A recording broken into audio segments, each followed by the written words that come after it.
إنا أعطيناك الكوثر فصل لربك وانحر إن شانئك هو الأبتر।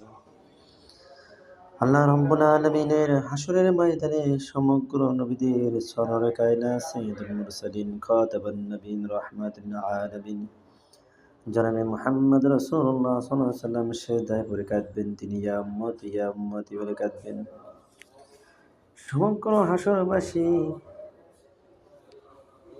দিক দিশা হারা হয়ে যাবে। সমস্ত নবী রাসূলরাও তারাও বলবে ইয়া রাসূলুল্লাহ ইয়া হাবিবাল্লাহ বলে সকলেই তারা নিজের বাঁচার চেষ্টা করবেন। রাসূলুল্লাহ সাল্লাল্লাহু আলাইহি ওয়াসাল্লাম সিজদায় পড়ে কাঁদবেন আর ইন্না আ'তাইনাকাল কাউসার, নবী আপনাকে আমি হাউজে কাউসার দিয়েছি, আপনার উম্মতকে আপনি যেভাবে আপনার উম্মতকে আপনি জান্নাতে দাখিল করুন, এই কথা বলবে। কিন্তু এই কথা শুধুমাত্র শুনলে হবে না, আমল করতে হবে। আর সে আমল অনুযায়ী মা আয়েশা সিদ্দিকা রাদিয়াল্লাহু তাআলা আনহা তিনি বলছিলেন, ইয়া রাসূলুল্লাহ ইয়া হাবিবাল্লাহ হুজুর, লক্ষ লক্ষ নবীর উম্মতের ভিতর থেকে আপনার উম্মতকে আপনি কেমনে বাইচা নিলেন? রাসূলুল্লাহ সাল্লাল্লাহু আলাইহি ওয়াসাল্লাম তিনি বলছিলেন, আয়েশা রে, ঘুরলো মুহাজিরিন, লক্ষ কোটি কোটি ঘোড়ার ভেতর যদি তোমার একটা ঘোড়া যদি লাল ঘোড়া থাকে, গলাটা যদি সাদা থাকে, হাঁটুর নিচ থেকে যদি সাদা থাকে, এই ঘোড়াকে কে তুমি বেছে নিতে পারবে কিনা? মা আয়েশা সিদ্দিকা রাদিয়াল্লাহু তাআলা আনহা তিনি বলছিলেন, ইয়া রাসূলুল্লাহ ইয়া হাবিবাল্লাহ হুজুর, নিশ্চয় আমি অনায়াসে বেছে নিতে পারবো। নবীজি বলছিলেন, এই জন্য আমার উম্মত যারা হবে, পৌষ মাসে শীতের দিন, মাঘ মাসে শীতের দিন ওই ওযু করবে, ৫ ওয়াক্ত সালাত কায়েম করবে, আর ওই জায়গাগুলো পূর্ণিমার চাঁদের মতন আলো দিতে থাকবে। আমি ওই জায়গাগুলো দেখে দেখে আমি রাসূল তাদের সুপারিশ করব। সুবহানাল্লাহ। হাউজে কাউসারের নবীজি যখন জান্নাতে সুপারিশ করবেন, আর সকল মানুষ তখন নবীজির অপেক্ষায় থাকবেন। সমস্ত নবী রাসূলরাও তারাও থাকবেন রাসূলের জন্য। সমস্ত নবীরা তাদের নিজের উম্মতকে কি করবে আর নিজেরা কি করবে তা সেটা তাদের ব্যক্তিগত ব্যাপার। কিন্তু রাসূলুল্লাহ সাল্লাল্লাহু আলাইহি ওয়াসাল্লাম জনাবে মুহাম্মদ রাসূলুল্লাহ সাল্লাল্লাহু আলাইহি ওয়াসাল্লাম সরোয়ারে কায়নাত তিনি সকল নবী রাসূল এবং সকল মানুষকে জান্নাতে সুপারিশ করবেন তিনি। আর এই জন্য আল্লাহ রাব্বুল আলামিন তিনি বলছেন, লিমানিল মুলকুল ইয়াওম লিল্লাহি ওয়াহিদুল কাহ্হার।